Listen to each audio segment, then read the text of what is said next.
this is the Golden Orb Spider.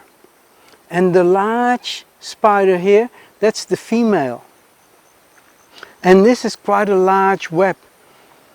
When you look around in the web, when we come over here, maybe you can see this tiny little spider here. That's one male. Look, and if you go up there, there's another male. And here's another male. And there's another male. That's 4, 5 in total, different males. But if you look at the males and compare them to the female, the males are only maybe 4 or 5 mil in size. The female is about 8 to 10 centimeters in size. And this is, oh, there she goes. Oh, look at her go. I don't know, maybe she caught something. Oh, very tiny little insect she caught. The female can actually grow up to 20 centimeters in size. So this female, although quite a reasonable size, big enough for me, can grow much larger. The thing is that often the differences in sizes by naturalists is interpreted as for the male's dwarfism and for the female gigantism. And they're always interpreted from a Darwinian perspective of advantage. You know, it's more beneficial for the male to be small, or it's more beneficial for the female to be large. That's of course not what it is.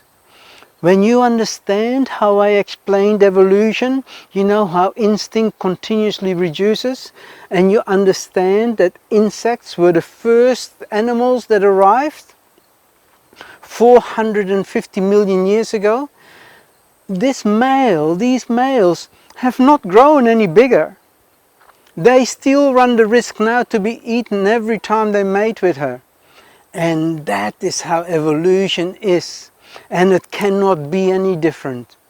The male must run the risk. He must risk his life. Why? That is how he induces the Y chromosome to shed its genes. And what that does, instinct reduces. So the male that risks his life and that fertilizes the female, he passes on the genetic print of less instinct. When there is less instinct, less knowledge of how to do things, the only way we can acquire knowledge is by learning. And we see that in the later stages of evolution, where the youngsters copy and model of the parents. They follow mum and dad around and they teach them how to find food. Learning is becoming the dominant feature. But for now, it's very easy to see the differences in size and how these early animals, in this case the spiders, must run the risk to be eaten. And of course they can't do anything about it. This is how life presents, and it cannot be any different.